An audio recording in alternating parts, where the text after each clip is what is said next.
Hello, everyone. Daniel here from the Next Issue podcast. Today, I'll be reviewing a book called Eat the Rich. This is a book from Boom Studios.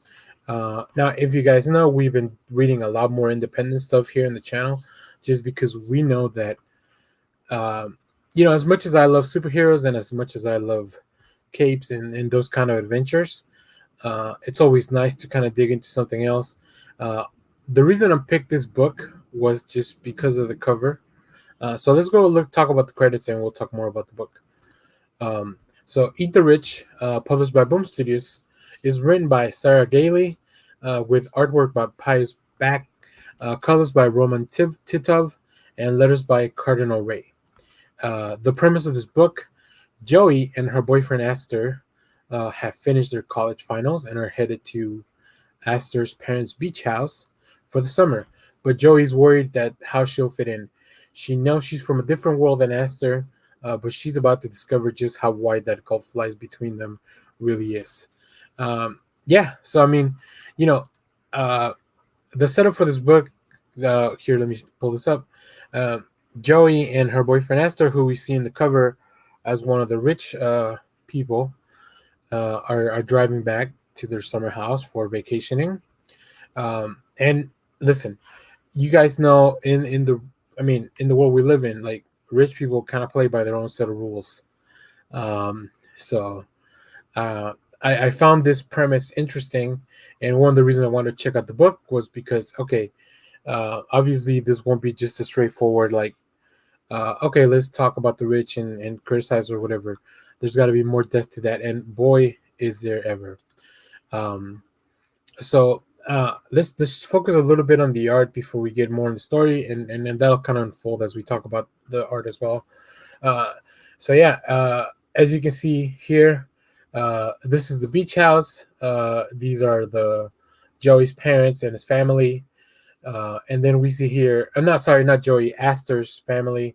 And here we see Joey being kind of surrounded by the help, as they call it in the book. Uh, and immediately you can tell from the art that Joey's uncomfortable. Like, and like I mentioned, the rich, uh, they have their own ways, and I guess in the end, just people feel like they need to fit in, and that's not just with that, but like I think in any situation, our goal is like human nature dictates that we try to fit in and try to adapt to our environment, right? So that's kind of what's going on here. Although the rich people here are not like overtly rude or anything towards Joey, just in the way that they act on their normal everyday basis, it's a lot more. It's very different. It's definitely very different from probably what Joey is used to.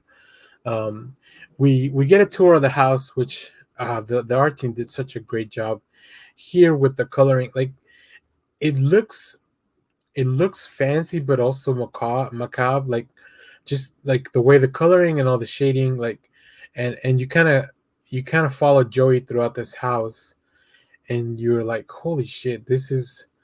I would hate to be in a situation like this, because I don't know that that's something I could fit in. So the art team did a great job here. I specifically like this shot of the cooks.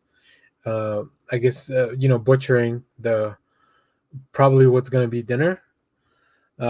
So yeah, I found this really really really enticing to read. It definitely made me feel uneasy getting through the as I was getting through the story. And then this is kind of where the mystery starts to unfold a little bit. And I say mystery, but it's not. This is just kind of like the premise of the book. The deeper you get into the house, the more that you realize there's something that's a little weird here. Um, we have one more panel that I want to talk because I also want to mention the lettering, which I think does an amazing job here. So we have this whole page where Joey's trying to take a break, go to the beach, get some air. Uh, we see here the baby with the nanny, and one of the one of the things that I love here is these two panels of Astor saying she's not that kind of girl, and like look at this beautiful lettering here, like just like in your face. And then the shift from the color, like it's just, I don't know, like stuff like that really makes you, it makes it really interesting to read comics and figure out all the stuff you can do to show, stuff like that. Like, yeah, that's a close up of a camera in a movie, or a music change or something like that. So comics have to do all that stuff with just a static 2 page, or a static 2D image, which I feel like it's a challenge. So yeah, I quite enjoyed this book. There's definitely a really really interesting hook. This will be a 5 issue miniseries, so I definitely recommend you check this out. Some of my favorite books right now are coming out from Boom, Image, and Vault Comics, like all these other indie publishers outside of DC and Marvel that are just letting people and creators like just do what they want. Like, let's just do a fun book that's different. So yeah, I definitely recommend you go check this out. This is now available wherever you buy your comics, so go check it out. This gets 2 thumbs up, and I'm gonna keep reading this because I'm definitely bored, and I kind of feel for Joey now, and I want to find out what happens to her. So, anyways, that's the full review. Thanks for watching, everyone. Remember to share, like, subscribe, leave us a comment with what else you're reading from the independent books, and any other books that you're reading. Let us know if you want us to do any other reviews. Uh, Check the channel out for more comic reviews. We also started doing a series called What If Revisited, where we go back and read old What If comics, old and not that old, like all kinds of stuff in there.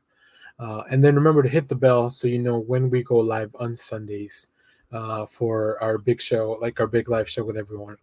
So yeah, thanks for watching, everyone. Bye bye.